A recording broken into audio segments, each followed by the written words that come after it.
Hello everyone, it's Tiltify here. Welcome to a brand new video, and in today's video we are going to talk about the Sag-Aftra strike that just started towards video game companies and also EA and what it means for the future of The Sims. But before jumping into the video, as always, if you want to support my channel, don't forget to leave a like to this video and also subscribe to my channel. It's free. We are almost at 2,000 people, which would be amazing to reach. And this time around, I want to also quickly talk about the Simmer for Palestine Tiltify campaign made by Lil Simzy and hosted by her and a lot of other Sims creators and amazing people that have been working behind the scenes to make this possible. The Sims community is coming together to support the Palestine Children Relief Fund, and I highly suggest you check out the first link in the description. Goes directly to the Tiltify campaign, and any amount of money that you can donate, it will go directly to help the children in need in Gaza and in Palestine, and it would be amazing to help these people and to show that the Sims community can do it. We already reached $133,000 donated, which is amazing, but I know we can do more. So if you do want to donate to Tiltify, it is very easy to do so. Just click the first link in the description. I will also leave some other links for like informational things if you are interested in reading more about this topic, but please donate. I know I will do it as well because I really think this is very important. But in today's video, we are going to talk about the Sag-Aftra strikes that just started today as of me recording and actually posting this video. This will be the quickest turnaround for me making a video. It's gonna be made today and posted today because I really wanted to talk about this immediately as soon as the news came out. So Sag-Aftra, if you don't know, it was in the news very recently already. It is a union for actors in Hollywood, and it is a union that usually entails all actors, voice actors, body actors, stuntsmen, a lot of different people that work behind the scenes in movies as well. Sag-Aftra was in the news recently also because they did another strike against media companies and movie companies, so that was also something that was going on. But I knew this was also bound to happen at this point, a strike against video game companies. So we are talking about all these major gaming companies that do use actors in their games, either for voice acting or motion capture or any other way of acting in video games. You might not think about this, but actually in many major games, you have so many actors that work behind the scenes. And how this works, usually with the unions, there is a contract between companies and the union on how, certain rules have to be applied and the payment and all of these kind of things. But this contract with gaming companies was in the works for at least 2 years at this point and still hasn't reached any agreement. So that's why this new Sag-Aftra strike started. So I have this Variety article right here that we're going to read through. I will be putting all the articles that I will be using in the description down below as well. So if you do want to read it for yourself, you're more than welcome to do so, but let's go through it together. So this Variety article says, Sag-Aftra calls a strike against major video game publishers.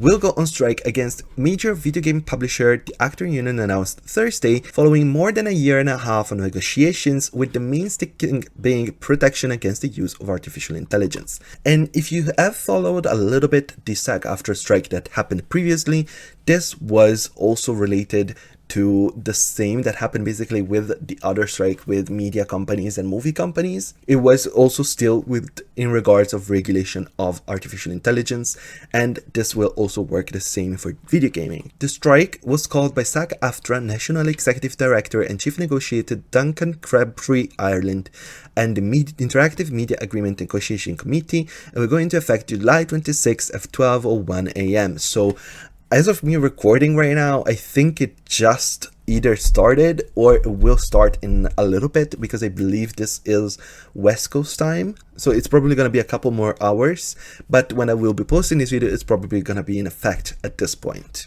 And what the article continues with is any game looking to employ Sag-Aftra talent to perform covered work must sign on to the new tiered budget independent interactive media agreement, the interim interactive media agreement, or the interim interactive localization agreement.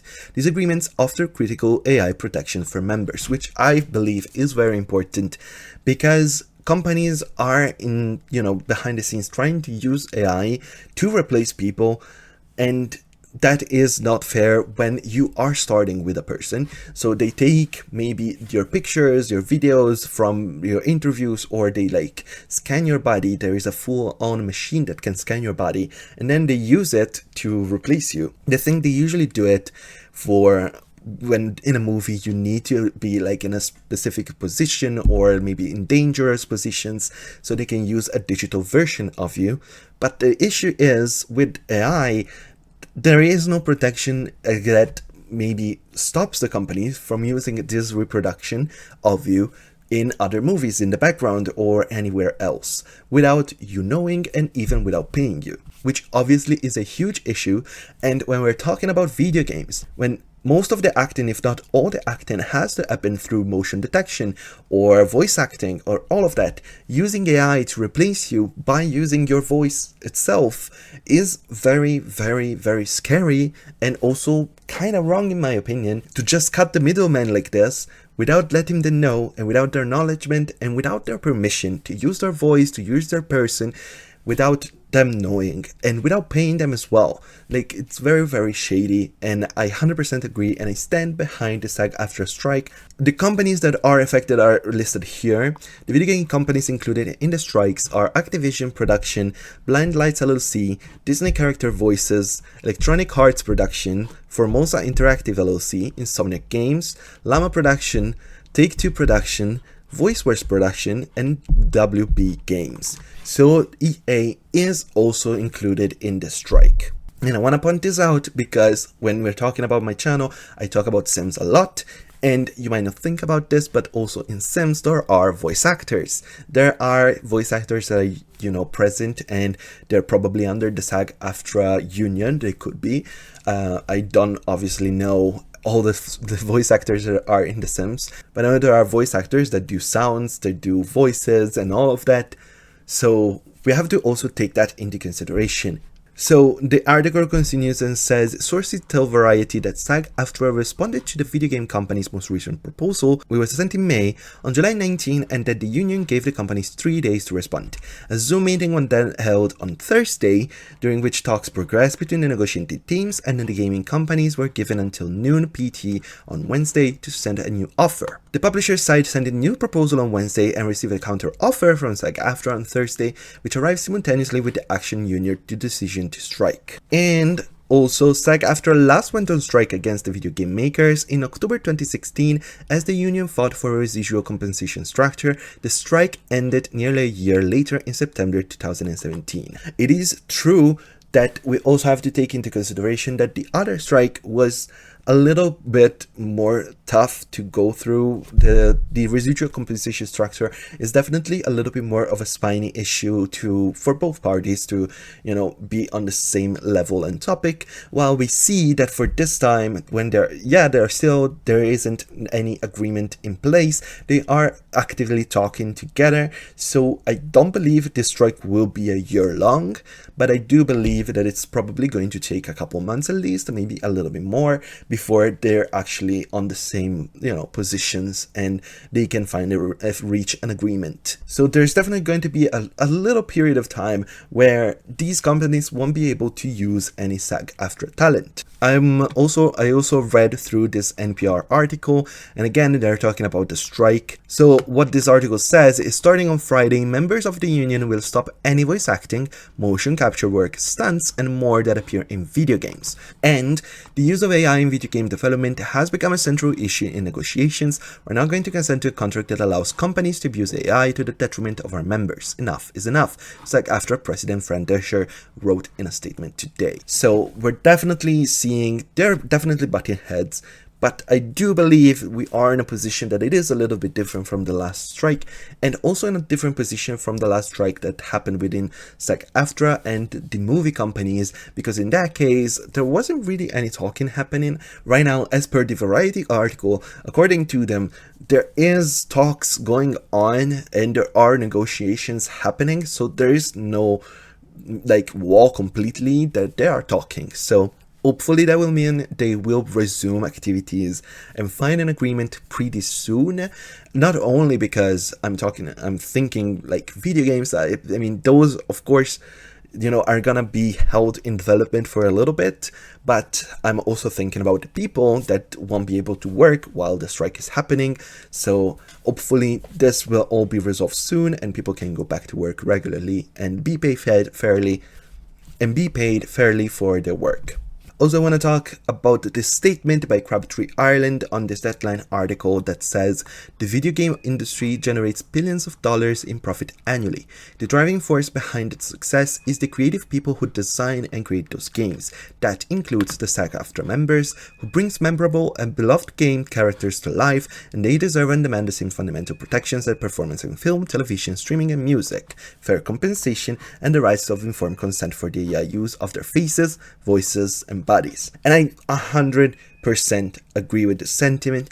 I do believe people should keep their, the ownership of their own voice, their own bodies, and their own faces, and it shouldn't be used just to feed the AI machine to create more content for free or for very, very, very cheap. People should be paid fairly for their work in any situation and case. So I 100% agree with this statement. So what does it mean for the future in regards of this strike? So when we're talking about this company being hit by the strike by Sag-Aftra, we're talking about major gaming companies that are all working on mainline games right now. I know, for example, EA has been working, I think, on a brand new Star Wars game, and also we're talking about especially Project Renee. And you're thinking, well, Project Renee is a live simulation, they don't need voice actors and they don't need any actors of any kind, and I tend to disagree. They do need voice actors. Like The Sims 4, they do have voice actors. They make those weird sounds that Sims make, and they sing for Sims, and they do all of their voices. The Sims have voices, and those are voice actors. Yeah, they don't speak English, but they're still voice acting. And I don't know if it's the case for Sims, but I could see some of the animation being based on movement and seeing actors in work. I don't know if Project Renee will use any like motion capture or any of that. I know other games do, and we've seen a lot of different games from these companies, these major companies that use motion captures or any other kind of capturing of the body to recreate that movement in the game. So it will definitely, impact the production of these video games. And when I'm thinking about Project Renee, it's already, as according to the rumors behind the scenes, Project Renee is kind of struggling already. There was this rumor that Project Renee was cancelled because there was one person that was talking, I think it was on their LinkedIn profile, they said that they stopped working on Sims 4.5, but it was just the PlayStation version, and that is still a little bit, I guess, we'll have to see. So, but I think that overall, especially with also Simguru Grant leaving and making their own game, I think there is something happening behind the scenes with Project Renee that we don't know anything about. Also because they really haven't told us anything about Project Renee in months. At this point, I'm still waiting for any kind of update from them. They were so eager to talk to us about Project Renee before, and they haven't really since. But I'm guessing that this strike will also impact Project Renee production for sure. It is also true that there is a lot more to the game than just the voice acting that has to be done, so they're probably going to work on other aspects of the game, but until the strike is resolved, if they need any voice acting, any acting to be done, they won't be able to do it. So I just want to say, let's, I guess, keep our eyes peeled to see how this strike will be resolved. And if it's going to take a long time, it will probably impact the release date of a few games from other companies as well. All of the companies that I said just before in the list, those all will be affected in the game production. And so the games will just take a little bit longer to come out. And especially if the strike does take a little longer to be resolved and to, reach an agreement. And if we're talking about like a year or so of strike, that's definitely going to impact production, just the same as the strike for the media companies impacted the production of movies and TV shows for the honestly, the foreseeing future, honestly, the next few years will be impacted by that strike that happened. So I don't think it's crazy to think that the same will happen to the gaming community with this strike as well. Even though we have to keep in mind that the voice acting and acting, while it's super important in video game, it is not the only thing that the video game needs, just like a movie, just like a TV show, but it's definitely still there, so there's definitely going to be impacts and delays for sure. I also tried to look up any information in regards of content creators that make content on these games from companies that are struck, and what I found is that Sag-Aftra is encouraging creators to still continue to make content and stream and create with these games, but to at least support and acknowledge and, you know, show solidarity to the strike, which obviously I think it's very fair and everybody should do. So I will continue to talk about The Sims 4 and any other new games from The Sims franchise and other games obviously from indie brands as well, like Paralyze. I will definitely continue to talk about that. And if any new information comes out in regards of content creations and content creator and how they're supposed to, you know, work with the strikers, I will be updating you in the comments and change the course of my actions according to what the Sag-Aftra strikes ask for. So as of right now, we can still make content, you can still make your Sims content, you can post your Sims content, just at least acknowledge the strike that it's happening and show solidarity and support. And I think like it's very obvious, it's an obvious thing to do if you think people should be paid correctly and fairly for their work, and they should have ownership of their own body, their own voice, their own faces, and shouldn't be, you know, used to feed the AI machine without any way to, you know that, or at least stop that from happening. I think like it's very, and it's a super obvious thing to be in support of. But I guess this is it. So the Sag-Aftra strike just started. We will see what happens in the future. I will be also updating you maybe regards of the strike if you are interested in my community tab as well. But before leaving, I want to remind you we are doing a Simmers for Palestine fundraiser through Tiltify, first link in the description, and let's help these children in Palestine. We already reached the 100,000 mark. We are at $133,000, which is insane, but I know we can do more. So please also donate. Thank you so much for watching, and bye bye.